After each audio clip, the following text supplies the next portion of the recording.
मदे जे लॻे ॻड़ी ख़ुदा बख़्श भुट्टो शहीदनि जे शहर पहुचण बाद निसार अहमद खोड़ो, शहीद मोहतरमा बेनज़ीर भुट्टो, शहीद ज़ुल्फ़कार अली भुट्टो, बेगम नसरत भुट्टो समेत ॿियनि शहीदनि जे मज़ारनि ते हाज़ुरियूं भरे गुल रखी फातिहा ख़्वानी करण बाद दुआ घुरी।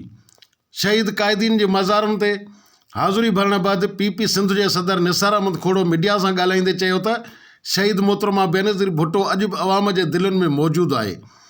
हिते अची असांखे तस्कीन मिलंदी आहे।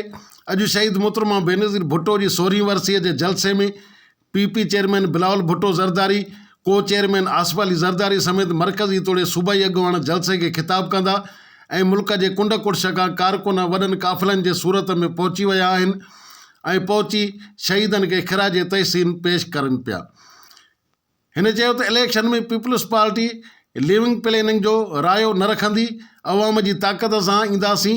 असां आमिर हुक्मराननि सां मुआदो अटकाए लाश खयां तॾहिं बि इलेक्शन लड़ियासीं ऐं मुल्क में जमहूरियत जे इस्तेहकाम लाइ सदाईं पीपल्स पार्टी क़यादत ऐं मुल्क जे अवाम गॾिजी जदोजहद कई आहे। नवाज़ लीग समेत हर पार्टीअ खे हक़ आहे त हू इलेक्शन में क़िस्मत आज़माई कनि। पार्टी क़यादत मुशावरत बाद उम्मीदवारनि खे मौक़ो ॾिनो ऐं बाद में टिकट बाबति हतमी फ़ैसिलो कयो वेंदो। सिक्योरिटी ताईं जो इंतज़ारु करे रहिया आहियूं त जिन उम्मीदवारनि जा फार्म बहाल थींदा बाद में टिकटुनि बाबति हतमी फ़ैसिलो कयो वेंदो।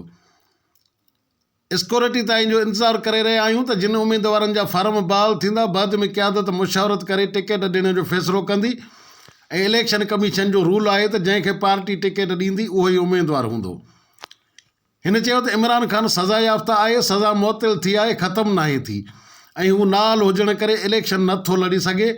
अदालत जो फ़ैसिलो अचण ताईं हू इंतज़ारु करे। हिन चयो त पीपल्स पार्टी ईंदड़ इलेक्शन में सिफ़े अवल ते आहे। शफ़ाफ़ ऐं साफ़ इलेक्शन कराइणु इलेक्शन कमीशन जो कमु आहे।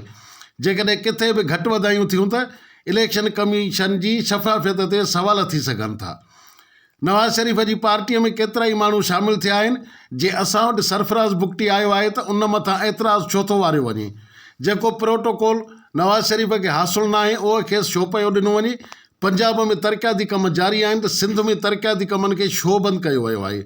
असां अवाम जी ताक़त सां इलेक्शन लड़ंदासीं। उन मौक़े ते डॉक्टर शफ़क़त सूमरो ऐं ॿिया पार्टी अॻुवान साणसि गॾु हुआ। आजुज़ भुट्टो, इबरत न्यूज़ मदे जी @ ॻड़ी ख़ुदा बख़्श भुट्टो।